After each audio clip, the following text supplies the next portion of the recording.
सोनिया गांधी का हिंदू विरोधी चेहरा हुआ बेनकाब। 2016 के एक लेटर ने खोली पोल। प्राण प्रतिष्ठा के निमंत्रण को ठुकराया। हिंदुओं के आस्था को पहुंचाई गहरी चोट। राम मंदिर को बताया राजनीति, पर मदर टेरेसा का संत होना सोनिया के लिए भारत के गौरव की बात। निमंत्रण को ठुकराते ही सोनिया का पोप को लिखा 2016 वाला लेटर हुआ वायरल। TCL न्यूज़ इंडिया, देश के नाम। जहां एक तरफ पूरे भारत में भव्य राम मंदिर की प्राण प्रतिष्ठा होने का इंतजार लोग बेसब्री से कर रहे हैं, तो वहीं कांग्रेस पार्टी ने 11 जनवरी 2024 को एक पत्र जारी करके अयोध्या में नवनिर्मित राम मंदिर की प्राण प्रतिष्ठा समारोह में जाने से मना कर दिया है। बता दें कि इस समारोह का आयोजन 22 जनवरी 2024 को होना है, जिसमें देश दुनिया भर के लोग शामिल होंगे। इस समारोह के लिए कांग्रेस अध्यक्ष मल्लिकार्जुन खड़गे, कांग्रेस नेता सोनिया गांधी, राहुल गांधी को निमंत्रण पत्र भेजा गया था, लेकिन कांग्रेस पार्टी ने राम मंदिर की प्राण प्रतिष्ठा से कन्नी काट ली है। कांग्रेस ने इस निमंत्रण को ठुकराते हुए एक पत्र जारी करके प्राण प्रतिष्ठा में न जाने की वजह बताई है। पत्र में लिखा गया है, भगवान राम की पूजा अर्चना करोड़ों भारतीय करते हैं। धर्म मनुष्य का व्यक्तिगत विषय होता है, लेकिन बीजेपी और आरएसएस ने वर्षों से अयोध्या में राम मंदिर को एक राजनीतिक परियोजना बना दिया है।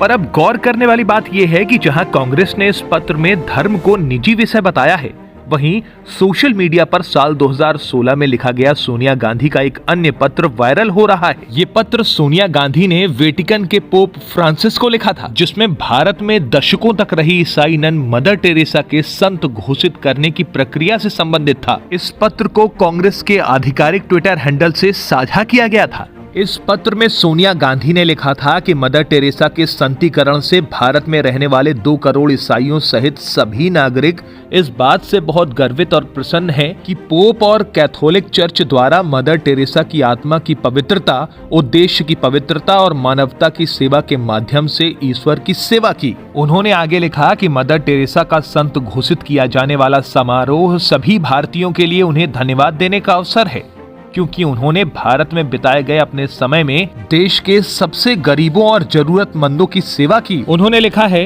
कि टेरेसा ने अपना जीवन निस्वार्थ सेवा में बिताया और हर किसी को उनसे प्रेरणा लेनी चाहिए और सीखना चाहिए कि हमारे रोजमर्रा के जीवन में करुणा और प्रेम पूर्वक रहने और दयालुता कैसे दिखाई जाए।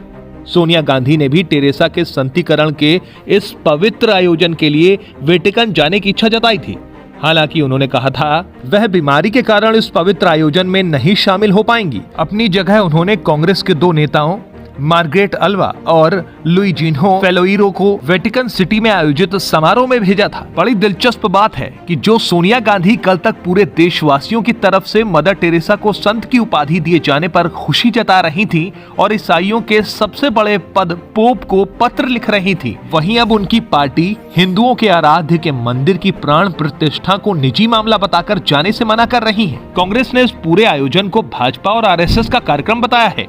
अब ये भी प्रश्न उठ रहा है कि यदि सोनिया गांधी को धार्मिक मामलों में राजनीतिक संगठनों से जुड़ा होना पसंद नहीं है, तो वह एक ईसाई नन के संतीकरण के आयोजन पर इतना खुशी क्यों थी और उनकी पार्टी की तरफ से पत्र क्यों लिख रही थी। मदर टेरेसा को लेकर भी भारतीय जनमानस में कई प्रश्न उठते रहे हैं। मदर टेरेसा पर आरोप है कि वह गरीबों को ईसाईयत में धर्मांतरित करने का चक्र चलाती थी। इसके साथ ही वो इलाज के ऐसे तरीके को बढ़ावा देती थी जो कि सही नहीं थे। दरअसल मदर टेरेसा एक धार्मिक मिशन पर भारत में थीं और उनके काम को कैथोलिक ईसाइयों द्वारा समर्थन मिलता था। Bureau report, TCL news India.